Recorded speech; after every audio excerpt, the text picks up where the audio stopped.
ಎಲ್ಲರಿಗೂ ನಮಸ್ಕಾರ. ನೀವು ನೋಡ್ತೀರಾ ಕಷ್ಟಪಡಿ.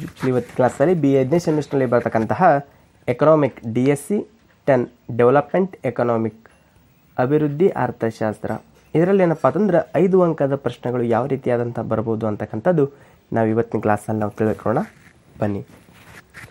ಮೊದಲನೇ ಪ್ರಶ್ನೆ, ಆರ್ಥಿಕ ಅಭಿವೃದ್ಧಿ ಮತ್ತು ಬೆಳವಣಿಗೆಯ ಸೂಚಕಗಳನ್ನು ವಿವರಿಸಿರಿ. ಇನ್ನು ಎರಡನೇ ಪ್ರಶ್ನೆ, HDI ಬಗ್ಗೆ ಒಂದು ಟಿಪ್ಪಣಿಯನ್ನು ಬರೆಯಿರಿ. ಇನ್ನು ಮೂರನೇ ಪ್ರಶ್ನೆ, ಆಡಮ್ ಸ್ಮಿತ್ ರವರ ಸಿದ್ಧಾಂತವನ್ನು ವಿವರಿಸಿರಿ.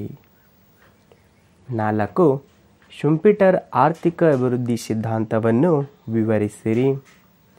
5, ಮಾಲ್ಥೂಸ್ ರವರ ಅಭಿವೃದ್ಧಿ ಸಿದ್ಧಾಂತವನ್ನು ವಿವರಿಸಿರಿ.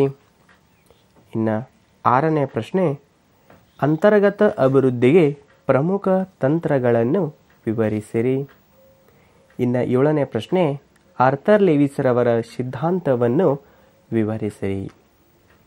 ಇಷ್ಟು ಏನಪ್ಪ ಅಂತಂದ್ರೆ 5 ಅಂಕದ ಪ್ರಶ್ನೆಗಳಾಗಿರ್ತವೆ. ಇಷ್ಟೇನಂದ್ರೆ ಇವತ್ತಿನ ಕ್ಲಾಸಲ್ಲಿರುವಂಥ ಮಾಹಿತಿ. ಇದೇ ರೀತಿ ಪ್ರತಿದಿನ ವಿಡಿಯೋಗೆ ನೋಡಬೇಕಾಯ್ತಪ್ಪ ಅಂತಂದ್ರೆ ನಮ್ಮ ಯೂಟ್ಯೂಬ್ ಚಾನಲ್ ಸಬ್ಸ್ಕ್ರೈಬ್ ಮಾಡ್ಕೊರಿ, ಬೆಲ್ಲೈಕನ್ ಪ್ರೆಸ್ ಮಾಡೋ ಜೊತೆಗೆ ಆನಂತರ ಸೆಲೆಕ್ಟ್ ಮಾಡಿದ್ರಪ್ಪ ಅಂತಂದ್ರೆ ನಾವು ಪ್ರತಿದಿನ ಹಾಕೋ ವಿಡಿಯೋ ನೋಟಿಫಿಕೇಶನ್ ತಲುಪುತ್ತದೆ ಅಂತ ಹೇಳ್ತಾ, BA 5ನೇ ಸೆಮಿಸ್ಟರ್ದು ಯಾವುದಾದ್ರು ನೋಟ್ಸ್ಗಳು PDF ಬೇಕಾದಲ್ಲಿ ಕೆಳಗಡೆ ಡಿಸ್ಕ್ರಿಪ್ಷನ್ ಆ್ಯಂಡ್ ಟೆಲಿಗ್ರಾಮ್ ಲಿಂಕ್ ಆಗಿರ್ತೇವೆ, ಅಲ್ಲಿ ಹೋಗಿ ಜಾಯ್ನ್ ಆಗಿರಪ್ಪ ಅಂತಂದ್ರೆ ನಿಮಗೆ ಬೇಕಾಗುವ ನೋಟ್ಸ್ಗಳು ದೊರೀತವೆ ಅಂತ ಹೇಳ್ತಾ ಇವತ್ತಿನ ಕ್ಲಾಸ್ ಮುಗಿಸ್ತಾ ಇದ್ದು ಮತ್ತೆ ಮುಂದಿನ ಭಾಗದಲ್ಲಿ ಭೇಟಿ ಆಗೋಣ. ಧನ್ಯವಾದಗಳು.